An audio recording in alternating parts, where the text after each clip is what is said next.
यता कर्णलाई पनि फेरि यसरी दोबार्ने है, यसरी दोबार्ने, यसरी दोबारेर ठ्याक्क मिलाएर अनि यसरी भित्रपट्टि पट्याइदिने है, यसरी ठ्याक्क पट्याइदिने अनि यसरी च्याप्ने हातले च्यापेर फेरि यसको छेउ गर्न कहाँ छ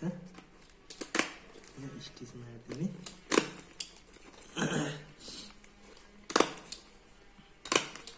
यसरी स्टिच मारिदिने। त्यसपछि फेरि अर्कोपट्टि पनि यसरी नै जाने, फेरि यसलाई यसरी दोबार्ने है, किताबको कभरसम्मको लेभलमा दोबार्ने।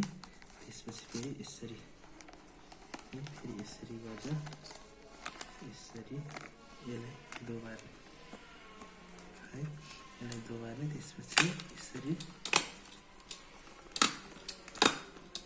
फेरि स्टिच मार्ने।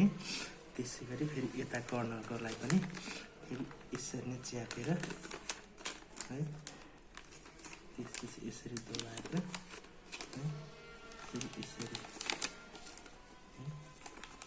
यसरी चाहिँ फेरि राम्रोसँग दोबार्ने, पछि नउकियोस् यसरी दोबारेर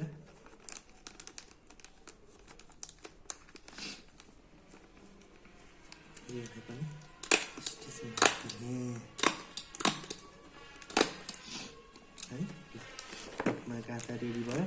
त्यसपछि अब स्टिकर लाउने रे। यो कुन म्याथ बुक हो? म्याथको स्टिकर कुन हो पनि?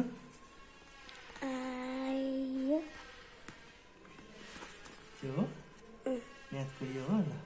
त्यसपछि यसरी टक्क बिस्तारै बिस्तारै स्टिकर झिकेँ मैले है। यस्तो स्टिकर झिकेपछि बुकको माथिको भाग यो हो कि नै होइन, यो हो। त्यसपछि यहाँनिर ट्याक्क नाम क्लास लेख्नुलाई स्टिकर पनि टाँसियो ल।